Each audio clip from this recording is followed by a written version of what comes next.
কামৰূপৰ বংশৰত মুখ্যমন্ত্ৰী ডক্টৰ হিমন্ত বিশ্ব শৰ্মা। বংশৰত আজি এখন মিনি ষ্টেডিয়ামৰ আধাৰশিলা স্থাপন কৰে মুখ্যমন্ত্ৰীগৰাকীয়ে। 11 বিঘা ভূমিত 12 কোটি টকা ব্যয় সাপেক্ষে নিৰ্মাণ কৰা হ'ব ষ্টেডিয়ামখন।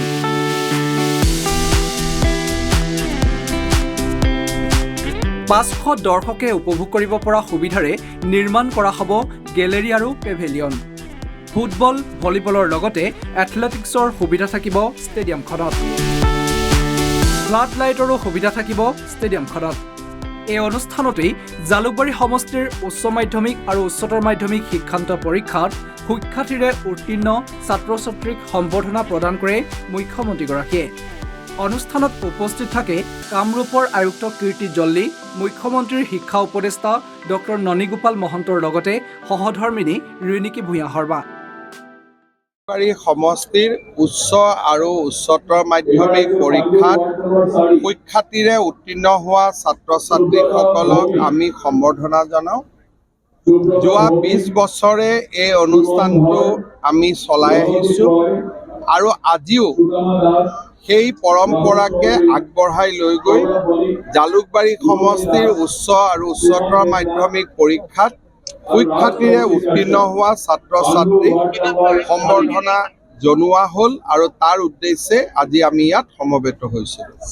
ইয়াৰ লগতে বংশৰত এখন মিনি ষ্টেডিয়াম নিৰ্মাণৰ বাবে 12 কোটি টকা চৰকাৰে অনুমোদন কৰিছিল, তাৰো আজি ইয়াতে আধাৰশিলা স্থাপন। লোকসভা নিৰ্বাচন আপুনি কোৱাৰ দৰে 11.5খন আসন লাভ কৰিব, কিবা তাত বৃদ্ধি হৈছে নেকি? নাই, 11.5তে আছে। আৰু লোকসভা নিৰ্বাচনত কোন প্ৰতিদ্বন্দ্বী হ'ব অসমত? অসমত বিভিন্ন চিটত আমি UDF দলৰ লগত প্ৰতিদ্বন্দ্বিতা কৰিব লাগিব। আন কিছুমান চিটত আমি কংগ্ৰেছৰ লগত প্ৰতিদ্বন্দ্বিতা কৰিব লাগিব আৰু 2টা চিটত আমি BPF দলৰ লগত প্ৰতিদ্বন্দ্বিতা কৰিব লাগিব। গতিকে এটা কোনো প্ৰতিদ্বন্দ্বী দল নাই। ধুবুৰী, নগাঁও, কৰিমগঞ্জ এইবিলাকত আমি UDFৰ লগত প্ৰতিদ্বন্দ্বিতা কৰিব লাগিব। মঙলদৈ, ওদালগুৰি, কোকৰাঝাৰত আমি BPFৰ লগত প্ৰতিদ্বন্দ্বিতা কৰিব লাগিব আৰু আন সমষ্টিত আমি কংগ্ৰেছৰ লগত প্ৰতিদ্বন্দ্বিতা কৰিব লাগিব। আলোচনাপন্থী আলফাৰ লগত এখন চুক্তি ৰূপায়ণৰ বাবে ইতিমধ্যে আগবাঢ়ি যোৱা হৈছে।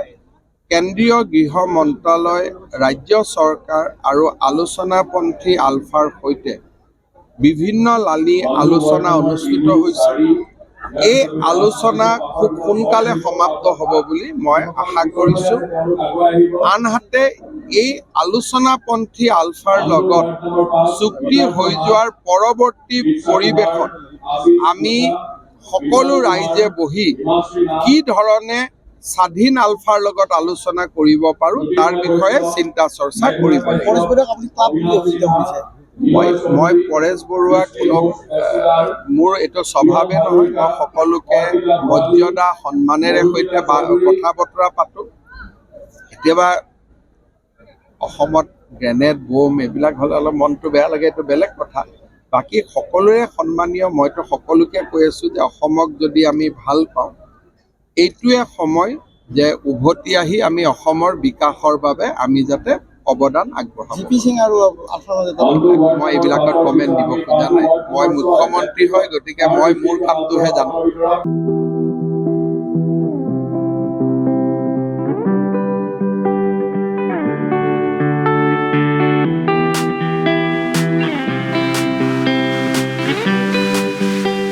Bureau report, B24 Assam north east.